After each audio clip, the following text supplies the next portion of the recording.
영국 트리니티 칼리지 학장을 지내신 알렉 모티어 박사님이 출애굽기 강해를 하면서 이 하나님과 동행하는 길은 안락한 길이 아니라고 했습니다. 이 하나님과 동행하는 길이 안락한 길이 아니라면 어떤 길일까? 우리는 하나님과 동행하면서 모든 일이 좀 형통하고 또 편안하고 안락한 길로 인도함 받기를 원하는 것이 다 우리의 어떤 그런 기대고 그런 소망일 겁니다. 그래서 우리가 신앙생활 하다가 이 뜻하지 아니하는 그런 어떤 고난과 역경을 만나게 되면은 혼란에 빠져요. 혹시 내가 하나님 앞에 불순종해서 하나님이 나를 책망하는 것이 아니실까, 그런 생각도 하게 되고, 사탄 마귀가 이 구원의 길을 방해하기 위해서 나에게 이런 역경을 줘서 나를 시험하는 것이 아닐까, 그런 생각들을 하게 됩니다. 하나님과 동행하는 삶의 성도에게 고난과 역경이 찾아오는 이유가 뭘까? 다행스럽게도 오늘 본문에서 그 일단의 그 해답을 우리가 찾아볼 수가 있어요. 오늘 말씀을 르비딤에서 이스라엘 자손이 겪은 두 개의 사건을 우리에게 소개하고 있습니다. 하나는 르비딤 광야에 도착했을 때 마실 물이 없는 거예요.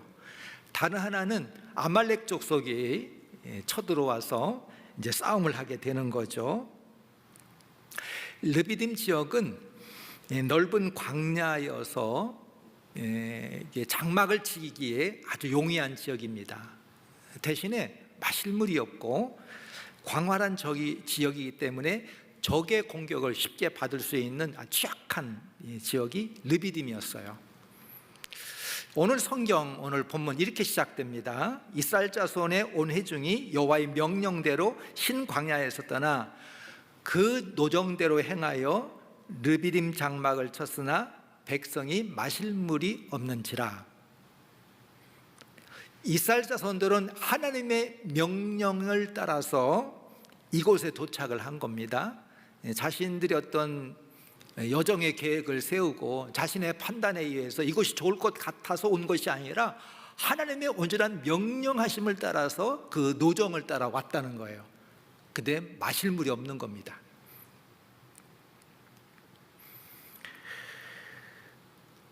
우리는 여기서 이 하나님과 동행하는 길이 안락한 길이 아닐 수 있다고 하는 것을 우리는 알게 되는 거죠. 오늘 본문이 이것을 증명하고 있고 이스라엘 40년 광야 생활이 이것을 증명해 주고 있어요. 우리가 하나님의 말씀에 불순종할 때에 고난과 역경과 어려움을 겪을 수도 있지만 하나님의 말씀에 순종했음에도 불구하고 어려움에 닥칠 수 있는 거예요.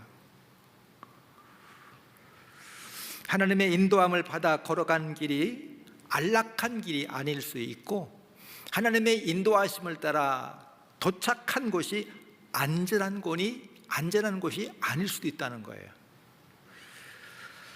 왜 하나님께서 우리를 안락한 길로 인도하시지 않을까? 애굽에서 나온 이스라엘 백성들이 꼭 40년 광야 생활을 해야 됐을까? 그냥 지름길로 인도해서 젖과 꿀이 흐르는 약속의 땅으로 인도하시면 안 됐을까? 그런 생각들을 우리가 하게 됩니다. 왜 하나님은 이스라엘 백성들에게 40년간의 광야 노정의 여정을 인도하셨을까? 오늘 이 르비딤 사건을 통해서 우리에게 보여주시는 하나님의 계시의 말씀, 메시지가 있습니다. 첫 번째는 하나님께서 그의 백성을 시험하고 계십니다. 하나님은 이스라엘 자손들이 마실 물이 없는 상황을 통해서 이스라엘 자손들을 지금 시험하고 있어요. 이스라엘 자손들의 그 믿음을 보시려고 하나님께서 하나님이 택하신 그 백성을 지금 시험하고 계신 거예요.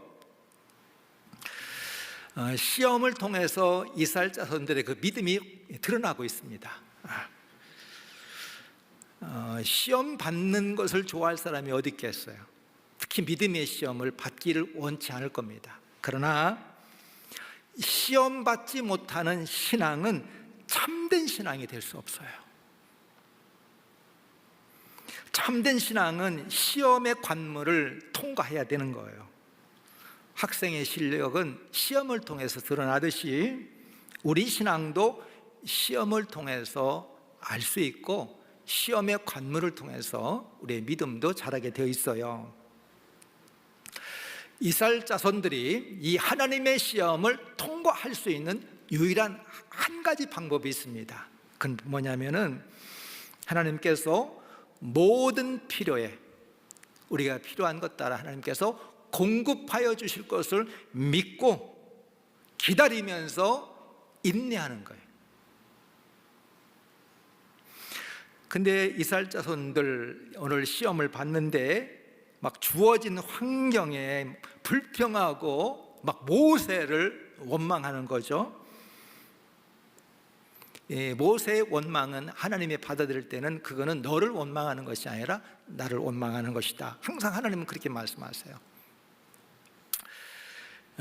근데 이스라엘 자손들은 여기에서 끝나지 아니하고 적반하장으로 하나님을 시험했다, 시험하고 있다. 오늘 성경이 그렇게 말씀하고 있습니다.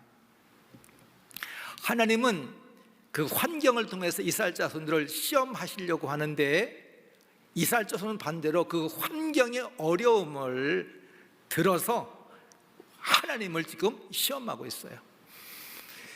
그럼 이스라엘 자손들만 하나님을 시험하느냐? 그렇지 않아요. 우리도요, 믿음 생활할 때, 신앙 생활할 때 끊임없이 하나님을 시험합니다. 하나님을 시험한다는 게 뭐예요?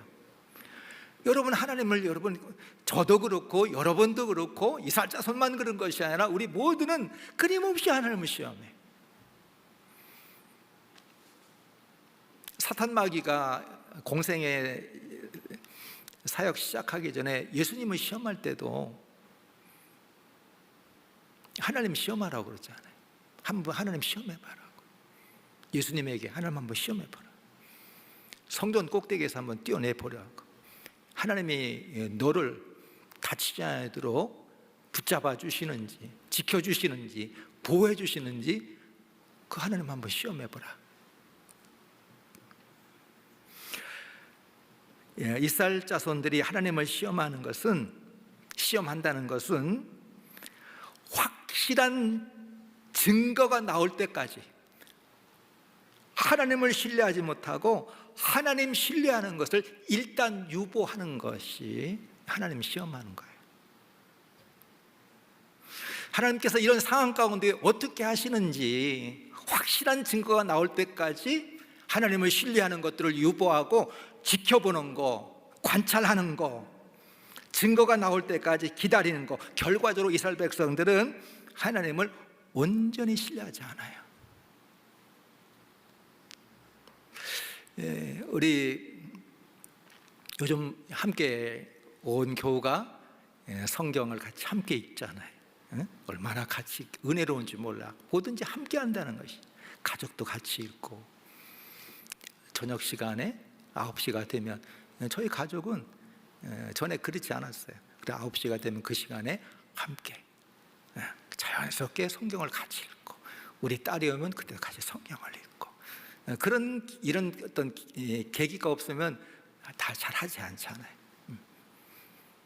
우리 함께 성경을 쭉 읽고 출애굽기 지금 읽으면서 지나가는데 그 과정 우리 보고 있습니다. 하나님께서 이스라엘 자손들을 애굽에서 어떻게 구원하셨는가, 또 홍해에서 어떻게 구원하셨는가, 신강에 왔을 때 하나님께서 먹을 것이 없어서 만나와 메추려고로 어떻게 먹이셨는가. 이스라엘 자손들은 경험으로 하나님을 체험하고 경험하고 하나님의 역사함을 이스라엘 자손들은 이미 많은 경험들을 했어요. 사건을 통해서 하나님을 알아가고 있는 거예요. 그럼에도 새로운 환경, 어려운 환경이 닥쳤을 때 하나님을 신뢰하지 않는 거지. 이 상황 가운데 하나님이 어떻게 하시는가를 지켜보는 거예요. 이게 하나님 시험하는 겁니다. 하나님 어떡하실 건가? 내가 원하는 것을 주시지 않는가 하는 것들을 지켜보는 거, 이게 하나님 시험하는 겁니다.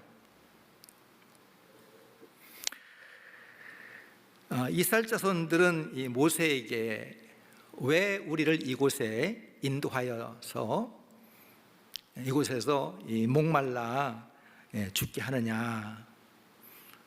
지금 이스라엘 자손은요, 하나님과 바로를 비교하고 있는 거죠. 애굽과 약속의 땅을 비교하고 있는 거예요. 우리가 그곳에는 비록 종살이는 했지만 애굽에서 바로를 섬길 때는 배불리를 먹게 했다는 거예요. 근데 하나님 섬길로 이곳에 인도함을 받았더니 목말라 죽겠다는 거죠. 하나님과 바로를 이렇게 비교하는, 애굽과 하나님의 약속의 땅을 비교하는 거예요.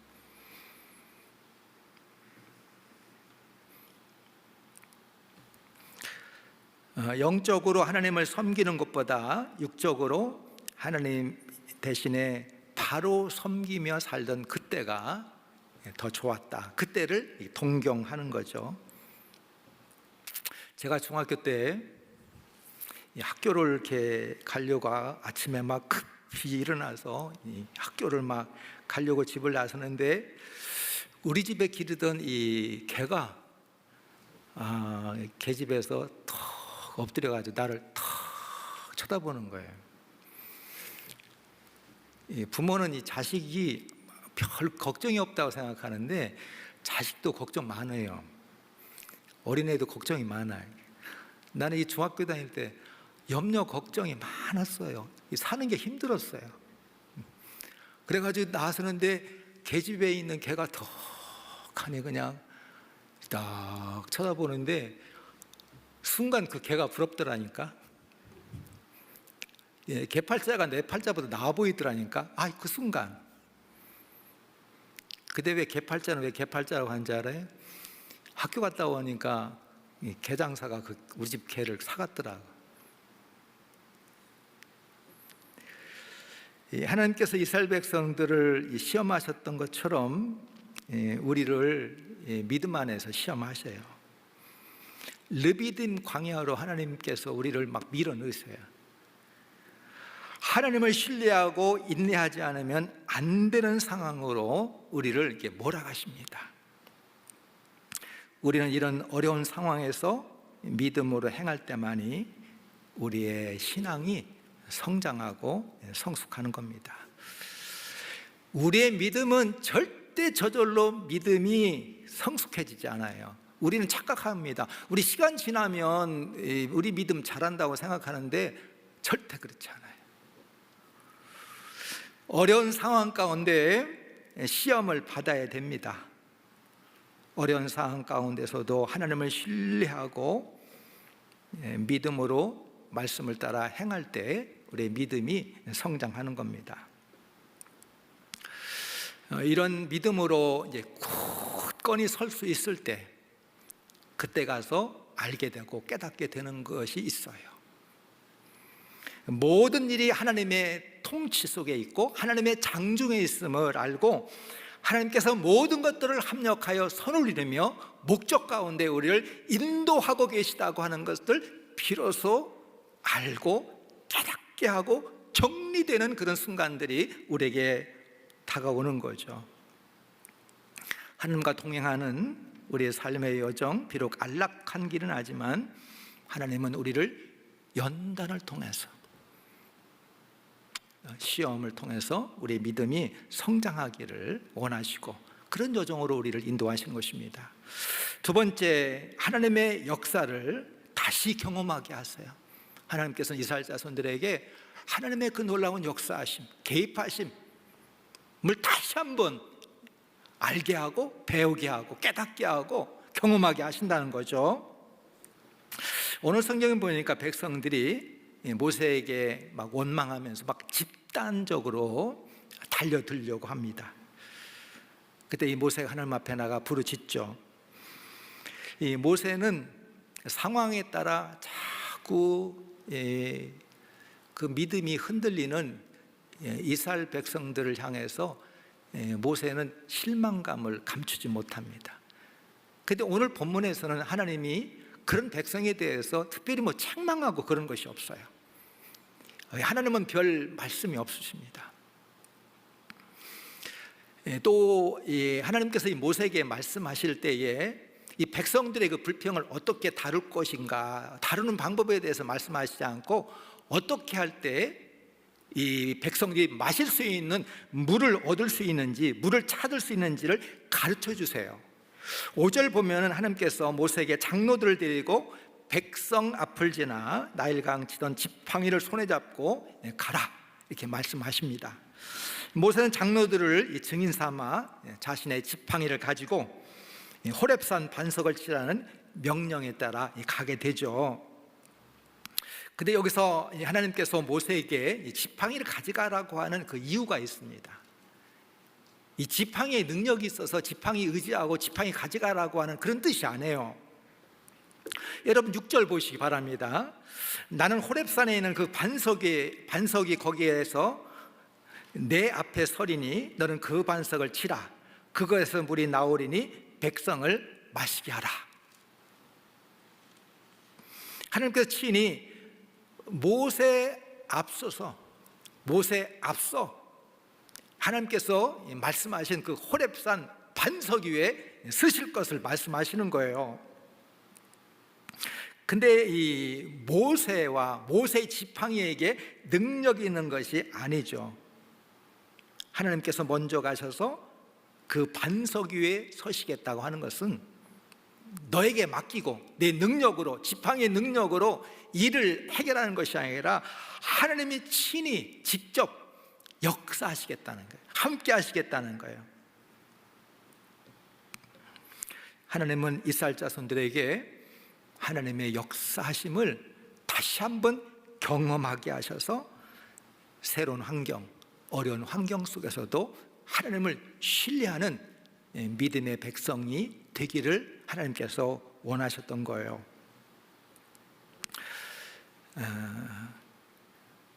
특별히 이 지팡이 얘기를 모세에게 하나님께서 하시는 이유가 있습니다.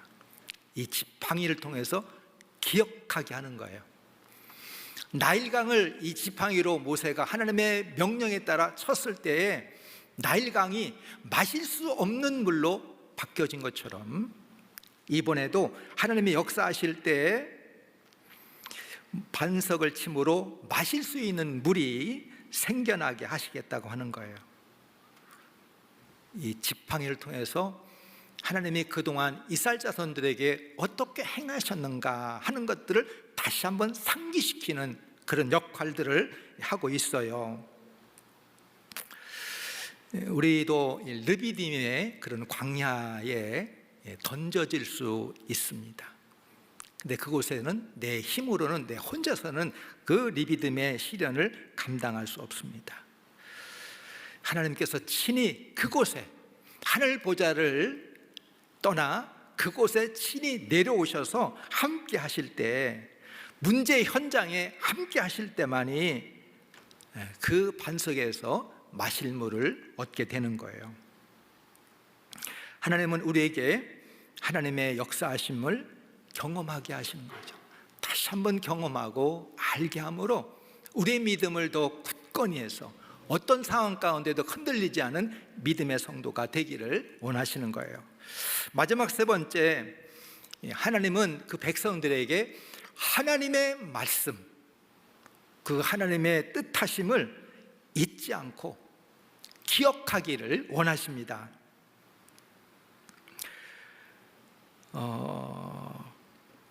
이 르비딤에서 이스라엘 자손은 또 하나의 다른 사건을 경험하죠. 그거는 아말렉 족속과 싸움을 하는 겁니다. 그래 이스라엘 자손들이 광야에 나와서 첫 번째 하는 이 전투가 이 아말렉 족속과의 이 전투예요. 근데 이 두 사건은 연관성이 있습니다. 광야에서 마실 물이 없다고 하는 것은 이게 생명과 연관이 있어요. 또 전쟁이라고 하는 것은 이게 생명과 연관이 있는 거예요. 간단한 문제가 아니라 아주 중요한 문제죠. 물이 없을 때 이스라엘 자손들이 모세와 이렇게 싸우고 다투는 거는 내부의 그런 어떤 이 공격이라면은 아말렉 족속이 싸움을 걸어오는 것은 밖으로부터 오는 그런 위협이라고 볼 수 있는 거예요. 그런데 이 르비딤에서 있었던 이 두 가지 사건에는 이 공통점이 있고 차이점이 있잖아요. 차이점이 뭐냐면은 물이 없을 때는 이 백성들이 원망하고 불평을 했어요. 근데 이 아말렉 족속과 이 싸움을 할 때는 백성들의 원망과 불평의 소리가 들리지 않습니다. 왜 그럴까? 이런저런 이유가 있는데 제가 나름대로 이렇게 묵상을 한 결과는 앞에 있는 상황과 연관이 있다고 저는 보고 싶어요. 앞에서 물이 없어 죽겠다고 원망했지만 이 아말렉과의 싸움을 앞두고 백성들이 원망하는 소리가 들리지 않는 것, 아마도 앞에서 이스라엘 백성들이 하나님의 그 역사하심을 경험한 직후이기 때문에 아말렉이 공격해 왔을 때는 원망과 불평을 하지 않은 것이다. 여기서 궁금한 것이 있습니다. 이스라엘 자손들의 믿음의 인내 유효 기간이 얼마나 될까? 여러분, 우리도 신앙생활 할 때 믿음의 인내, 믿음으로 이렇게 견디는 유효 기간이 있어요. 성도마다 다 달라요. 어떤 분은 이 믿음으로 인내하는 유효 기간이 길고 어떤 분은 상대적으로 짧아. 이스라엘 자손도 보면은 하나님을 무한히 신뢰하지 않고 믿음의 유효 기간이 있어요. 여러분, 성경 17장 봤는데 앞에 15장 다시 한번 가보겠습니다. 이 출애굽기 15장 보면 이스라엘 백성들이 홍해의 그 기적을 경험한 다음에 온 백성이 전능하신 그 하나님을 찬양하고 경배하는, 그래 모세가 노래로 하나님을 찬양하잖아요. 누이 미리암이 소고치며 춤으로 하나님을 경배하고 찬양하잖아요. 근데 22절 거기 보시 바랍니다. 홍해에서 사흘 길을 갔을 때 마실 물이 없자 백성들이 완전히 그 모두가 바뀌어서 찬양과 감사의 모드에서 원망과 불평의 모드로 완전히 바뀌어요. 이스라엘 자손의 믿음의 인내 유효기간이 있는 거예요. 사흘 길을 갔을 때 사흘 동안에 믿음의 유효기간이 사흘. 그래서 그런지는 모르지만, 확실하지는 않지만 오늘 성경 8절 보면 그때 아말렉 족속이 와 싸움을 하게 되었는데도 백성들은 죽게 되었다고 하는 그런 원망과 불평 소리는 없어요. 결과적으로 아말렉과의 전투에서 하나님의 역사하심으로 이스라엘 자손들이 대승을 거두죠. 14절 보면은 하나님은 모세에게 오늘 승리를 책에 기록하여 사람들이 기념하게 하고, 또 한 가지 여호수아에게는 귀에 외워 들리도록 하라. 그래서 성경에서 최초로 하나님께서 뭔가를 기록하라고 한 첫 번째 말씀이 오늘 본문입니다. 창세기부터 쭉 왔는데 하나님이 말씀하시면서 이거를 기록하라. 기록하라고 하는 이유가 뭡니까? 잊지 말라는 거예요. 기억하라고 하는 거예요. 하나님은 이스라엘 백성들에게 하나님께서 오늘 개입하시고 역사하심을 잊지 말고 기억하게 하시는 것이죠. 이걸 통해 이스라엘 백성들은 이제 새로운 환경을 만나게 될 때 환경에, 사람의 상황에 좌우되지 말고 하나님을 신뢰하고 하나님의 말씀에 순종하는 하나님의 택하신 백성이 되기를 기대하시는 거예요. 하나님의 기대처럼 이스라엘 백성들이 할지 어떻게 할지, 그런데 지금 순간에서 하나님이 그걸 기대하시고 말씀하시는 거예요.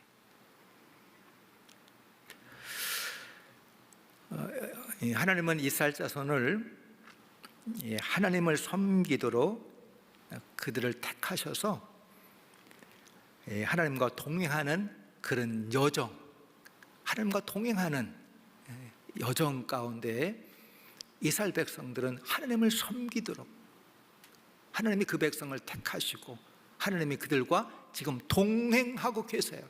하나님이 함께 걸어가고 계세요.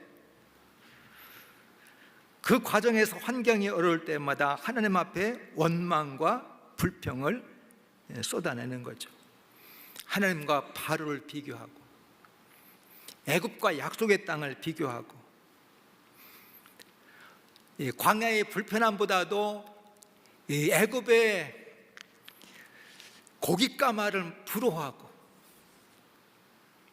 하나님 섬기는 것보다 바로 섬기고 살던 삶을 동경하고 그리워하고 뒤를 바라보고, 다시 말씀을 드리면 하나님과 바로를 끊임없이 비교하고,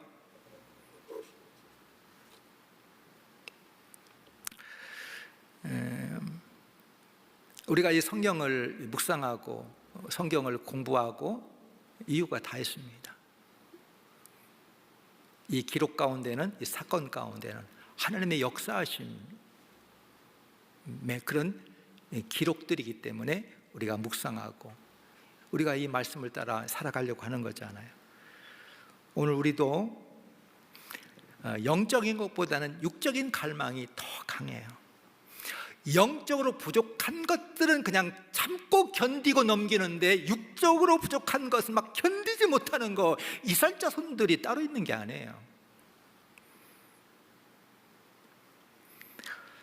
이 다니엘서를 보면은 이 다니엘의 그 세 친구의 그 이야기가 나오죠. 이스라엘 자손들은 그 이야기를 신앙의 가장 모범 답안으로 여기고 있어요. 그래 다니엘의 그런 이야기 성경에 기록된 거잖아요. 이 다니엘의 세 친구 신상, 금신상을 만들어 놓고 절하지 않으면 풀무불에 던져지는 불같은 시험지를 받아들였는데, 이게 불같은 시험지예요. 느부갓네살 왕에게 이 다니엘의 세 명의 친구가 답안지를 써냈어요.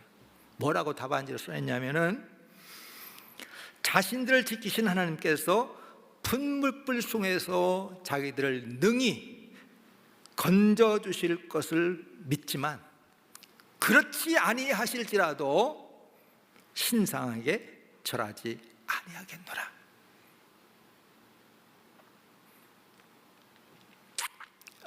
이런 이 믿음의 단계, 믿음의 경지,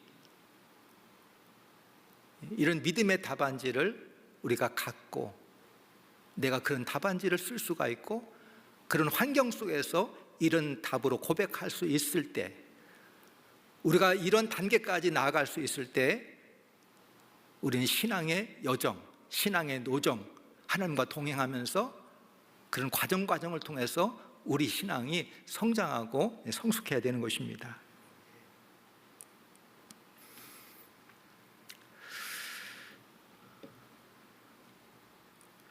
이 사도행전 14장 21절에 사도 바울이 제자들의 그 마음과 그 믿음을 굳세게 지키라.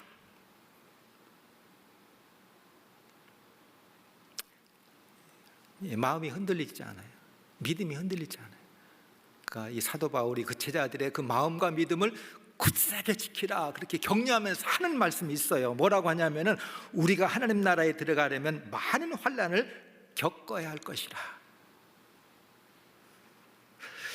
하나님과 동행하는 길이 때로는 평탄한 길이 아니고 안락한 길이 아닐 때가 있습니다.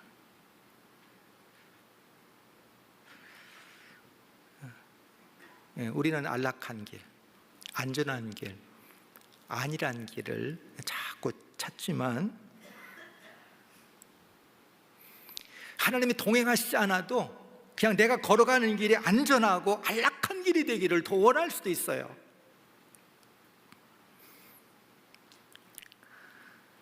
그 하나님이 택하신 이 백성들을 보니까 하나님께서 하나님과 동행하실 때 안전한 길이 아닌 르비딘 광야 길을 통해서 하나님은 우리의 믿음이 더 성장하고 성숙하고 온전하여 어떤 환경에 있을지라도 흔들리지 아니하고 하나님의 말씀으로 살아가는 주의 백성이 되도록 우리를 연단하고 계십니다. 오늘 우리가 르비딤 광야에 도착을 하고 르비딤 광야에 던져지고 르비딤 광야 길을 걷고 있을지도 모릅니다. 하나님은 우리의 믿음을 보시고 연단하셔서 더욱더 굳건한 믿음으로 우리의 성도가 성장하기를 기대하십니다. 사랑하는 성도 여러분, 우리의 믿음이 정체하거나 퇴보하는 믿음에서 벗어나 온전한 믿음의 단계로 나가는, 하나님과 동행하는 신앙의 여정 가운데 나갈 수 있기를 주의 이름으로 축원합니다.